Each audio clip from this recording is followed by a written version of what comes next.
menindak secara tegas usaha-usaha yang bersifat ilegal. Di depan saya sudah ada salah satu mantan pekerja tambang di Solok Selatan, pemirsa. Saya panggil dengan nama Raffi, ini adalah nama samaran demi kenyamanan dan juga keamanan narasumber saya. Mas Raffi, terima kasih waktunya untuk kami. Mungkin boleh diceritakan terlebih dahulu ya. Awal mula bergabung sebagai pekerja tambang, ini taunya dari mana bahwa itu berpotensi? Yang ngajak siapa? Yang ngajak adalah teman. Teman ini adalah anak bok.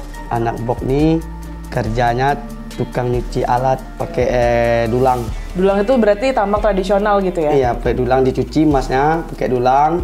Nah, habis itu baru dimasukin ke botol. Tapi sebenarnya udah dari berapa lama itu kerja sebagai pekerja tambang? Setahunan lah. Setahun? Iya. Dari tahun? Dari tahun 2022. Oke. Saya udah lama berhenti. Waktu itu di mana areanya? Di Abai. Terus sempat dengar informasi juga tadi di dekat Sungai Pamong Kecil. Ya, Pamong Pamong Kecil. Kecil juga sempat? Iya, sempat. Oke, berapa lama di Pamong Kecil? Itu pergi sama orang aja sebulan. Sebulan? Sebulan. Oke, tapi sama nggak sih mungkin area 1, area 2, dan yang lainnya tuh prosesnya, tahapan kerjanya sama? Beda. Beda? Beda. Ini saya mendulang. Dulang itu maksudnya ada pakai kayu. Nah, di dulangnya pakai kayu itu, habis itu di pasiran ini diambil. Habis diambil pasir yang hitam, dimasukin ke botol. Itu udah nampak emasnya tuh. Sekali dulang tuh berapa lama? Paling Waktu yang dibutuhin? 10 menit lah. 10 menit? Ya, 10 menit. 10 menit tuh kira-kira dapat berapa gram ya? Paling kalau rezeki dikasihnya 3 bonci, 1 bonci. Itu kalau dirupiahkan, Iya, Mas Raffi, itu berapa tuh berarti? Anggaran-anggaran 500 lah. 500.000? Iya, 500.000. Jadi gimana aturan hitungannya gimana tuh? Kalau setelah nambang, pembayarannya yang paling banyak diterima ini pernah sampai berapa? Kalau dilihat teman, semuanya itu adalah anggaran 100-an lah. Sejutaan. Sejuta? Beratusan jutaan. Ratusan juta? Iya. Satu bulan pernah menghasilkan uang ratusan juta berarti? Iya. Dari hasil tambang itu? Iya. Anggaran sampai SAM gitu-gitu. Itu bos yang besar yang tahu. Nah, bos besar? Ya. Bos besarnya ini siapa? Yang nggak tahu. Mas Raffi nggak pernah ketemu siapa Nggak. yang kemudian memerintahkan langsung ke Nggak. situ, yang pemilik tambangnya mungkin Nggak. sekalipun ilegal? Nggak pernah. Jadi koordinasinya ini sama siapa, Mas? Itu sama bos yang di atas. Siapa itu? Bos saya yang di atas. Bos yang di atas itu dari mana? Dari bos yang punya alat nih.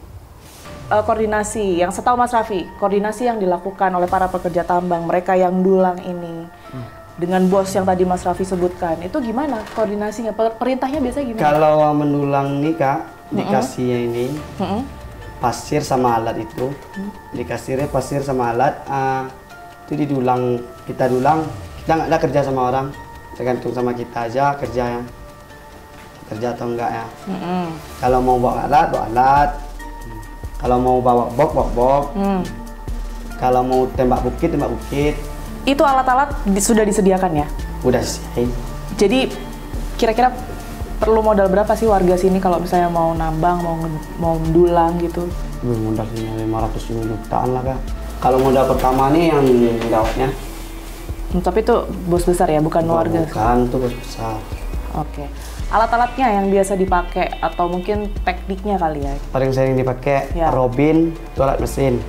Robin, dompeng, selang, bok, eskavator. Itu sering dipakai sama orang tambang. Kalau robin ini tembak bukit pakai air. Nanti ditaruh pasirnya di karpetnya di bawah. Nanti kan emasnya ke bawah larinya. Bok tuh sama alat Hitachi. Ada yang tadi yang kayak danau tadi, diambilnya pasirnya kayak danau. Nah, di stapet namanya. Nah, di stapet masukin ke lubang. Habis itu masuk ke lubang, taruh ke box. Tuh, di box itu adalah karpet sama air, batu-batu besar yang masuk box air. Yang paling mudah dan yang mungkin yang paling sering dipakai sama Mas Raffi ini yang teknik yang mana? Pakai alat apa? Dulang. Dulang ya. Itu juga paling banyak dipakai sama warga sini Iya, berarti. paling banyak lah Solok Selatan. Ada informasi kalau Solok Selatan ini kan banyak sekali emasnya. sampai disebut bumi emas kalau nggak salah Mas. Sebulan itu informasinya 30 kilogram emas. Ini benar Mas Raffi? Kalau yang kayak sekarang ini daerah bawah yang banyak. Memang daerah Solok Selatan, tapi daerah Abai. Abai ya? Abai yang sekarang. Kalau sebelumnya? Sebelumnya nggak ada. Orang buat beli minyak aja yang ada. Buat putaran lah. Oke, tapi betul sampai sebulan 30 kilogram emas itu? 30 itu jarang pula orang yang ngasih kabar. Tapi kalau orang udah nampak cair, tambang emas nih, ribut semua. Dari warganya sendiri? Dari warga sekitar. Ada razia ini macam. Oh, razia. Sering razia dalam 1 tahun? Sering lah. Minggu aja ada razia. Jadi artinya menurut Mas Raffi ini ada warga yang setuju juga, tapi ada yang nggak mendukung?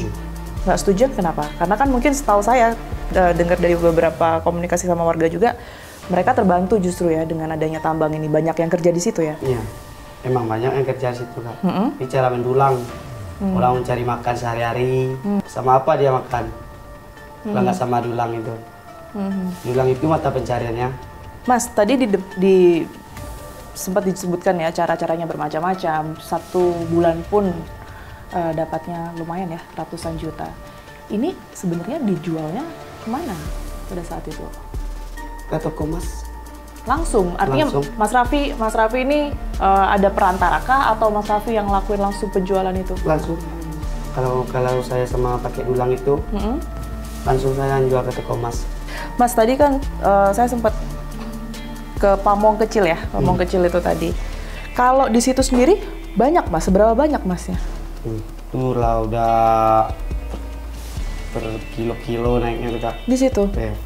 Terus tadi sempat semacam kayak ada longsoran ya di antara pohon-pohon. Itu nembak bukit namanya tuh, pakai robin. Itu yang namanya nembak bukit. Itu pakai robin. Dan itu prosesnya paling cepat atau gimana? Cepat, itu yang cepat. Nembak bukit tuh. Itu informasinya juga salah satu lokasi yang sempat didatangi Kapolda beberapa waktu lalu ya? Iya. Betul ya?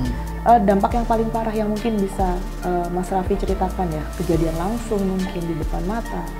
Kalau misalkan di kayak danau tadi itu, kan ada orang di bawahnya tuh, akhirnya kering tuh. Habis kering itu di bawahnya tuh roboh lah pasirnya ke bawah. Di situ orang sering, ya di situ orang yang sering mati, longsor. Di sekitaran lokasi tambang itu, kan kalau nggak salah saya tadi juga lihat ada gubuk-gubuk gitu ya, Mas Raffi ya. Itu untuk apa Mas? Itu umpuran pasir yang siap ngali lubang, masukin ke box. Habis masukin ke box tuh buang batu-batunya ke pinggirin tapi itu. Bukan untuk tempat istirahat para pekerja tambang misalnya. Bukan. Jadi pekerja tambang itu nggak ada yang tidur di situ, istirahat di situ. Tidak, dia ada pondoknya. Mas Raffi, tadi kan saya sendiri sempat datang ya ke sekitaran Pamong Kecil, salah satu tambang di sana, dan lihat ternyata sebagian wilayah di situ daratan begitu, itu sudah jadi perairan, jadi semacam danau gitu ya di dekat aliran kali. Itu memang tadinya danau kah? Atau seperti apa? Karena kan informasi yang kami terima itu adalah bekas dari aktivitas penambangan. Kalau itu bukan danau, kalau itu lubang. Pertamanya lubang itu adalah hutan, bukit. Masuklah alat ini, masuk alat ini. Eskavator. Ya eskavator, dimasukin eskavator, digalinya lah. Tapi rusak semuanya. Di sekitaran itu ya? Iya, gitu. Sampai pada akhirnya jadi danau, perairan itu karena ada cekungan itu? Iya, kena lubang itu. Udah banyak airnya mengumpul. Dan lagi ada semacam gundukan tanah gitu ya di sekitaran yang tadi wilayah Pamong Kecil itu awalnya atau itu disebabkan oleh aktivitas penambangan kah atau memang seperti itu kondisinya? Memang dari penambangan. Kumpulan pasir diambil sama alat, dibuang ke sana. Jadi itu salah satu yang merusak dan juga dampak di situ juga nggak sih? Iya, harusnya itu harus merusak di banyak. Yang bekerja di area tambang ilegal ini kan nggak hanya dari mereka yang mendulang aja ya, bukan hanya warga sekitar saja. Ada yang mungkin memerintahkan, yang berinvestasi ke alat mungkin. Nah ini ada dana koordinasi yang mungkin Mas Raffi tahu nggak sih? Kalau anak dulang nggak ada dana koordinasi. Nggak ada. Kalau alat itu ada. Kalau alat itu besar-besar koordinasinya. Sampai 500 jutaan lah kalau alat.